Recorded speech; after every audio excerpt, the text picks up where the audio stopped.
Karl Kautsky. La abolición del Estado.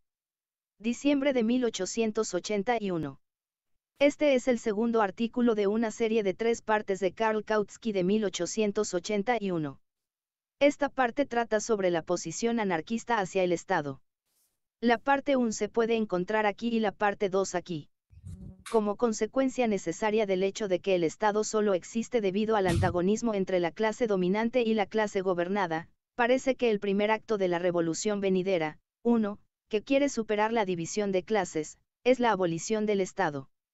Esta era también la opinión de Bakunin. La revolución tal como la entendemos, dice, tendrá que destruir el Estado y todas las instituciones del Estado, radical y completamente, desde su primer día. Somos los enemigos naturales de tales revolucionarios, los aspirantes a dictadores, reguladores y fideicomisarios de la revolución, que incluso antes de que los estados monárquicos, aristocráticos y burgueses existentes hayan sido destruidos, ya sueñan con crear nuevos estados revolucionarios, tan totalmente centralizados e incluso más despóticos que los estados que ahora tenemos, etc. 2. El anarquista, tan pronto como estalle la revolución, decretará la abolición del Estado y, suponiendo que tenga más suerte que Bakunin el 28 de septiembre de 1870 en Lyon, destruirá el Estado con sus medios de poder, ejército, burocracia, policía, etc., y en adelante dejará que cada persona individual lleve a cabo lo mejor posible la transición de la vieja a la nueva sociedad. Ahora bien, ¿qué pasará? La influencia de la revolución naturalmente en el caso dado, donde no tiene medios de poder, ni ejército, ni burocracia, ni policía, podrá extenderse solo hasta la revolución misma. Sin embargo, cada país tiene su Vendée, su Tirol, su Pomerania. Allí la organización estatal sigue existiendo, allí la contrarrevolución encuentra un bastión fijo, mientras que la revolución lo tensa todo para desorganizarse. Los leales pomeranos, tiroleses y venecianos marchan en masas compactas, destruyendo un grupo libre y comuna tras otra. Y al mismo tiempo, los partidarios del sistema derrocado se levantan y organizan la reacción dentro de la zona de la revolución. ¿Qué se debe hacer? Uno organiza apresuradamente lo que uno ha destruido, un ejército contra el enemigo externo, una policía contra el enemigo interno y una burocracia, para levantar los medios para mantener ambos. Uno estimula un comité de seguridad pública, o como se llame la cosa, así un gobierno. En resumen, uno hace todo lo que hace una clase dominante para mantener su influencia, el Estado está nuevamente allí. Si el primer acto de la revolución consistiera en la destrucción del Estado, entonces el segundo acto en aras de la autopreservación, tendría que consistir en construir el Estado de nuevo. Supongamos que un cuerpo de Freischar, 3, tiene todo lo que necesita para salir victorioso, pero no hay artillería. Finalmente consigue, tras grandes pérdidas, conquistar una batería. ¿Qué se hace? En lugar de girar los cañones y apuntarlos contra el enemigo, uno los clava, para que ya no puedan dañar a nadie. Esta lógica clavada es la lógica anarquista. La revolución proletaria no saldrá victoriosa primero, entonces cuando todas las demás clases, además del proletariado, hayan desaparecido y, como resultado del poder concentrador de los capitales, todo el proletariado se enfrente a un solo capitalista, más bien se producirá esta revolución, una vez que el proletariado sea capaz de obtener el predominio sobre las otras clases en virtud de su dedicación, su entusiasmo, su organización y disciplina. La victoria del proletariado no implica todavía la extinción de todos los antagonismos de clase.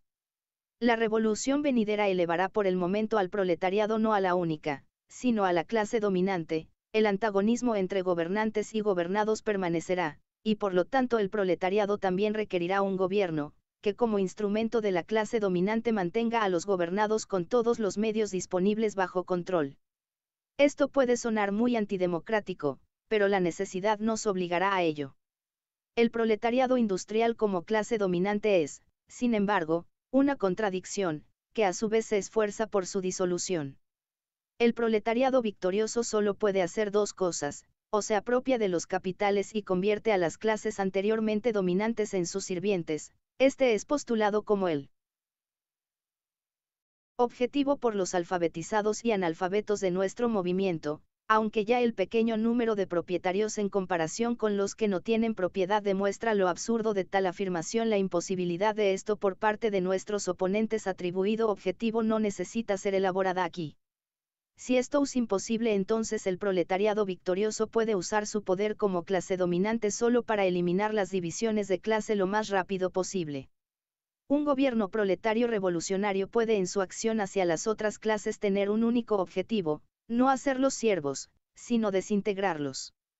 Las clases, cuyos intereses van diametralmente en contra del proletariado, el gran capital y la gran propiedad de la tierra, son directamente destruidas, es decir, su propiedad tendrá que ser directamente hecha posesión del todo, lo que también es posible sin las cabezas de los propietarios, ya que la propiedad tiene la característica agradable de no estar inseparablemente atada al cuerpo del propietario.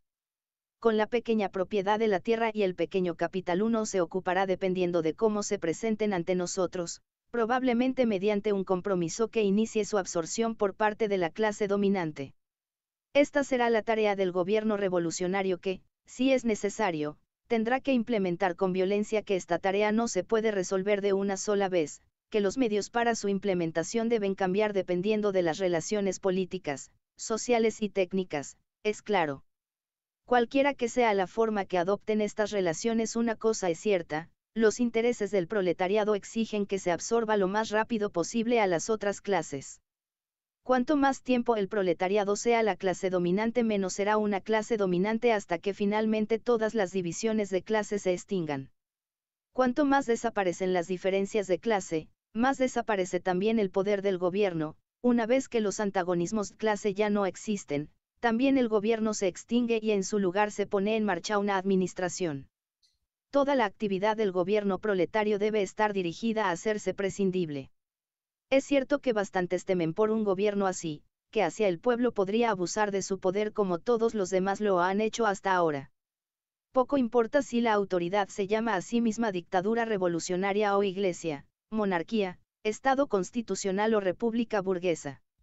Detestamos y rechazamos a todos ellos por igual como fuentes infalibles de explotación y despotismo.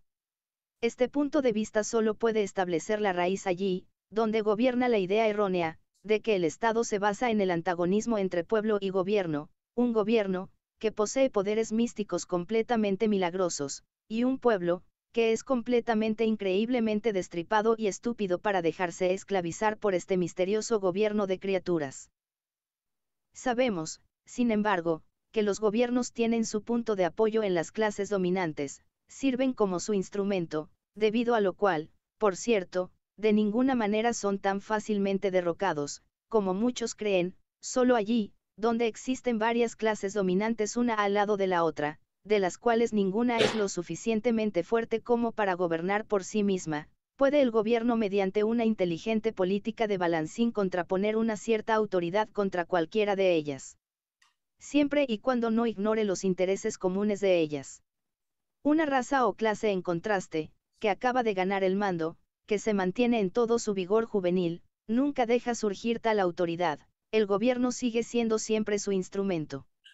El miedo a la autoridad es un signo de debilidad, se manifiesta solo con las clases, que sienten que ya no son capaces para el mando. Donde el movimiento socialista se ha desarrollado a partir del movimiento obrero, no encontramos ningún rastro del temor a la autoridad. En un grado irrisorio se hace sentir en contraste allí, donde el movimiento socialista forma una continuación del radicalismo burgués.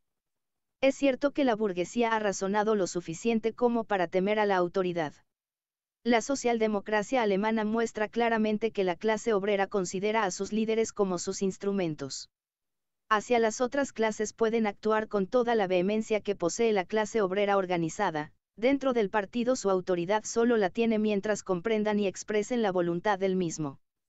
Quien afirma que son los líderes los que colocan a los trabajadores alemanes en caminos falsos, en caminos demasiado legales o demasiado ilegales, habla de cosas que no entiende, o es un sinvergüenza. Hablar de un engaño de las masas pobres engañadas por las astutas autoridades, que viven del dinero de los trabajadores, es una verdadera frase burguesa, que también sea repetida por aquellos que aún están tan lejos en la izquierda.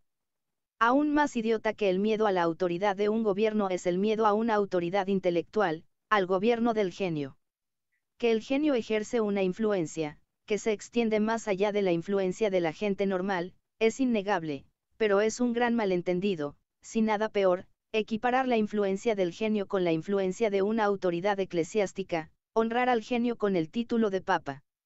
El hombre se somete a la autoridad de la Iglesia aún más, cuanto más ignorante es, mientras que el genio no ejerce ninguna influencia en lo más mínimo sobre la ignorancia. Cuanto más nos desarrollamos, cuanto más aumenta nuestro conocimiento y nuestro poder de pensamiento independiente, cuanto más se hunde la influencia de la Iglesia en nosotros, más aprendemos a apreciar y admirar el genio. Admiramos, por ejemplo, a un Goethe tanto más, cuanto más maduramos nosotros mismos. Pero esta apreciación no es como la de un esclavo, sino voluntaria, alegre y cohibida. No descansa en la sumisión bajo el genio, sino en el reconocimiento del mismo. Su influencia crece con la inteligencia progresiva de los pueblos. Por lo tanto, la autoridad intelectual no es rechazada por el socialismo, sino promovida, no es un signo de retroceso, sino de progreso, reprochar, luchar o arrojarlo a un montón con la autoridad de la Iglesia o el gobierno, es simplemente un asunto de ignorancia y de aquellos, que con gusto querrían ser autoridades el genio no reconocido. La clase obrera tiene que temer a la autoridad intelectual tan poco, como la del gobierno instalado por sí mismo. La abolición del gobierno y del Estado no es el primer acto del régimen proletario, sino la última consecuencia de esto. La disolución de las diferentes clases en una sola clase obrera no es obra de un decreto, sino de un trabajo largo y arduo, un trabajo que repetidamente se encontrará con una fuerte oposición, y que por lo tanto tiene que ser apoyado con todo el poder que es propio del Estado. Lo hemos dicho en nuestro primer artículo. 4. La solución de la cuestión social por parte del Estado significa el suicidio del Estado. Encontramos además que el socialismo de Estado es socialismo por las clases dominantes y para las clases dominantes. Ahora hemos encontrado que sin el poder del Estado la cuestión social no puede ser resuelta, de estas premisas se sigue. Es tarea del proletariado, no destruir, sino conquistar el Estado. El próximo objetivo del proletariado consiste en convertirse en la clase dominante. Todo lo demás debe estar subordinado a este propósito. Tenemos que luchar en primer lugar por el poder político, por las mejoras económicas solo en la medida en que no se interpongan en el camino de este objetivo. En la mayoría de los casos, la mejora material del trabajador requiere también su independencia. El gobierno del proletariado tiene como resultado la implementación del socialismo, el del socialismo la disolución del Estado. Las formas que adoptará esta comunidad después de esta disolución se examinarán en un artículo final. Sí, machos.